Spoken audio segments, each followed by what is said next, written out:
Airports see strange passengers every day, but on one summer afternoon in 1954, Tokyo officials met someone who should not have existed. He carried a valid passport from a country no one had ever heard of. His documents were authentic. His stamps matched. His story was consistent. And yet, Taured was not on any map.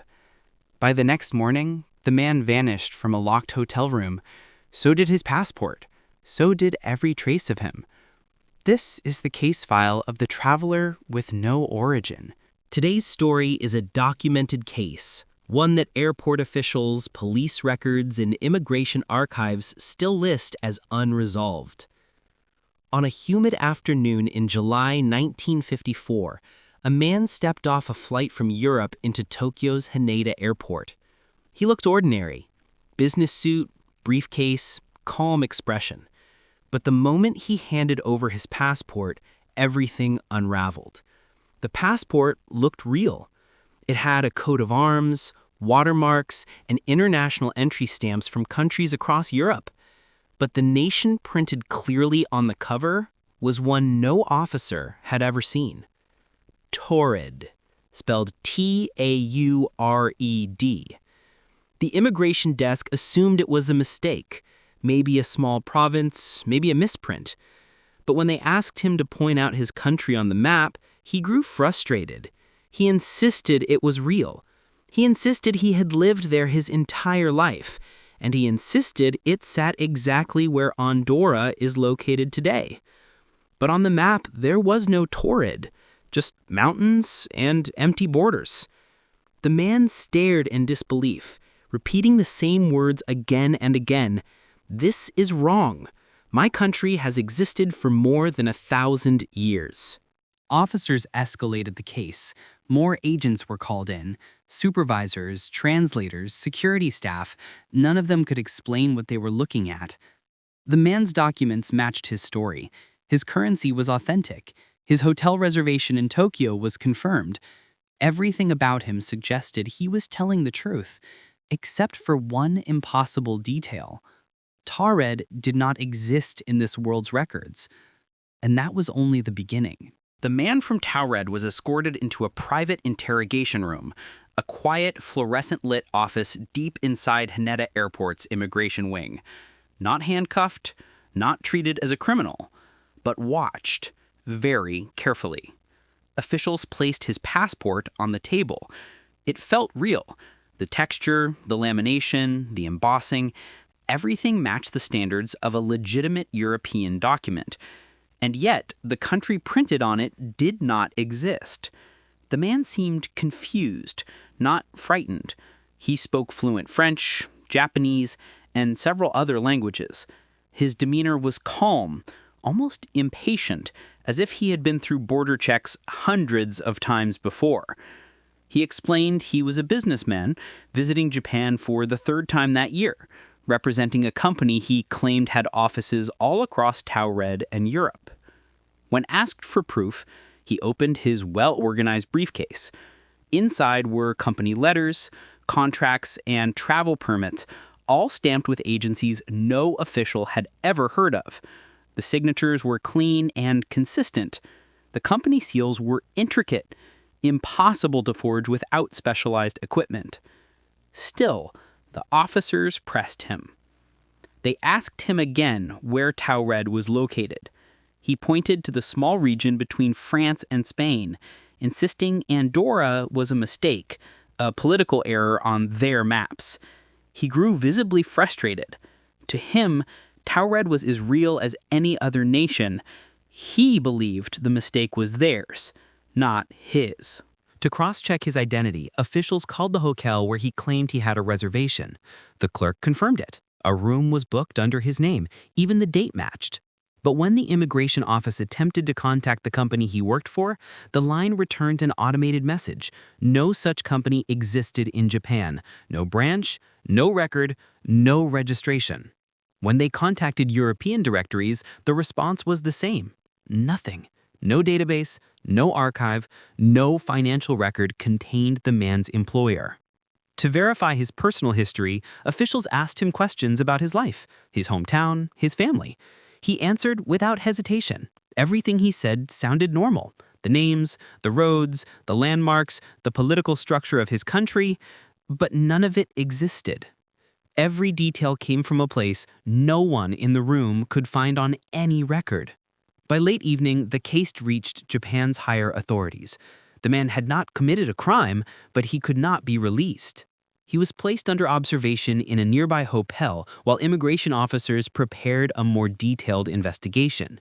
Still calm, he accepted the arrangement. They escorted him to the hotel. A guard was posted outside his door. The windows were sealed.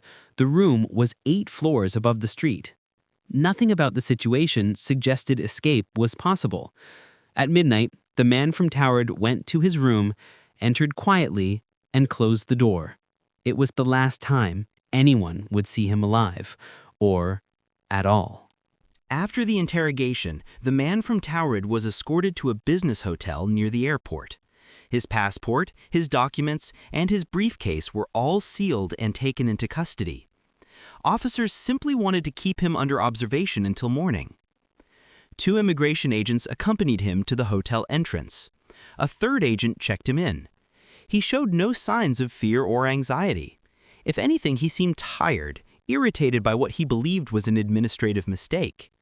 But behind the scenes, the situation was different. Japanese authorities immediately contacted European agencies again. They asked about Taured. The response was identical to before. No such country exists.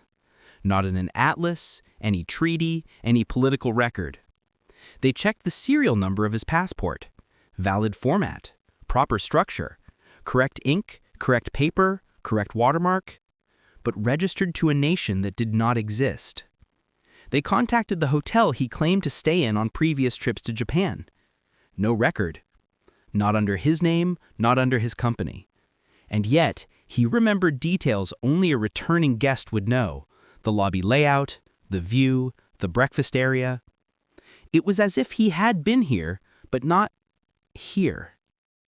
By 11 p.m., the man was guided to his assigned room. Room 208, single bed, locked door. A uniformed guard was placed outside. Another guard was stationed at the elevator. Official reports state that the man said goodnight politely and entered his room. The door shut. The guard watched. What happened next remains one of the greatest unsolved mysteries in airport history. At 7:30 the next morning, immigration officers arrived to take him back for a second interview. They knocked on the door. No answer. They knocked again. Still nothing. The guard insisted no one had come out. He had been stationed there all night. No movement, no sound, no attempt at escape. A manager brought a master key. They opened the door. The room was empty. Not just empty, untouched. The bed was made. The bathroom had no signs of use. The closet was empty. There were no footprints on the carpet, no fingerprints on the windows, no displaced items. The window was locked from the inside. The drop to the street below was fatal. The air vents were too small for a human to fit through. The ceiling panels were sealed. The guard outside had never slept, never left his post, never looked away from the door. And yet, the man was gone. Every document the airport had confiscated, his passport, his contracts, his permits, had vanished too. Not misplaced, gone. Security tapes were reviewed. The hallway cameras showed nothing. No exit, no shadows, no silhouette. Just silence and a door that never opened. It was as if the man from Taured had stepped into the room and stepped out of reality. Report files indicate that by the end of that day, officials could no longer confirm that the man had ever truly existed. His hotel reservation disappeared from the system. His flight records vanished.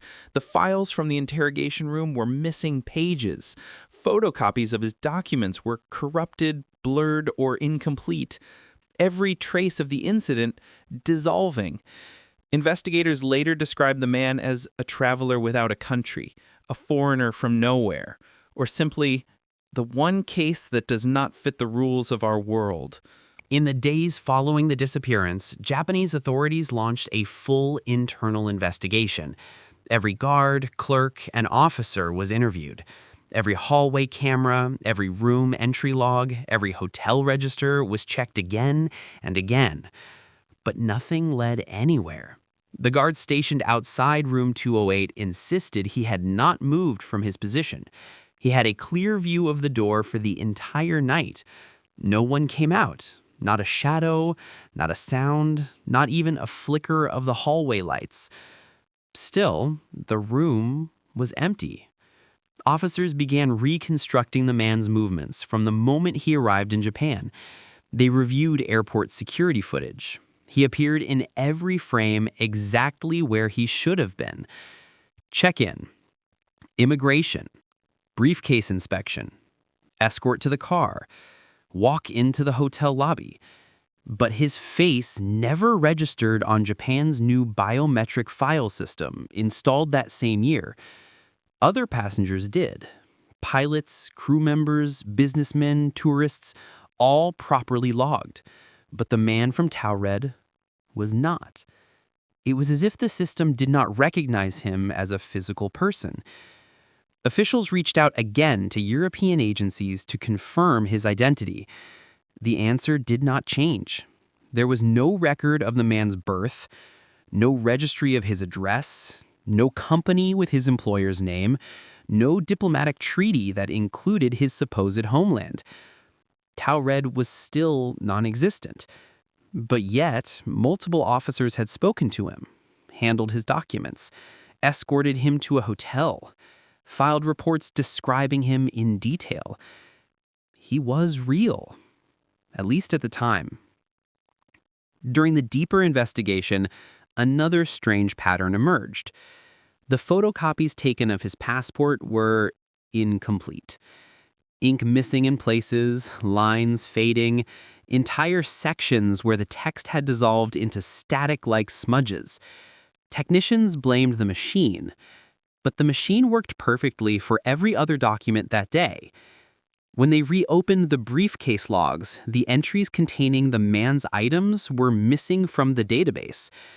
Deleted, corrupted, or erased, no one could say which, but the result was the same. There was no longer any trace of his belongings. Some officials began to suggest explanations, that he was a spy with access to advanced forgery, that he escaped with inside help, that the entire thing was a carefully planned covert operation. But none of these theories matched the facts. His room was 8 floors above a concrete street. The window was locked from the inside. There were no ropes, no climbing marks, no ceiling tiles displaced, no vent large enough for a human to crawl through. The guard outside never left, and the elevator camera showed no tampering. Escape was impossible, which left investigators with a different kind of question. Not how he escaped, but whether he was ever truly confined to begin with. Some speculated the man might have originated from a parallel version of Earth, one where Taured existed, where his passport, his company, and his history were perfectly valid. Perhaps through some unknown event, a shift in timeline, a fold in reality, he found himself in the wrong version of the world. It was an idea no official would put into writing, but one several later admitted they silently considered. After weeks of dead ends, the case was quietly closed. The official report listed the event as unexplainable. The remaining documents were sealed in an administrative archive. Most were lost or destroyed in later years. Only fragments remain today. Scattered mentions in airport memos, interrogation notes missing their last pages, and testimonies from officers who could never forget what they saw. In the end, Japan's immigration office was left with nothing but an empty hotel room, a missing man, a vanished passport, and a question that still has no answer.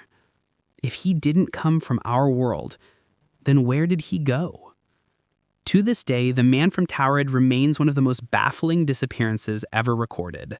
A traveler with no origin and no destination in a case that should never have been possible.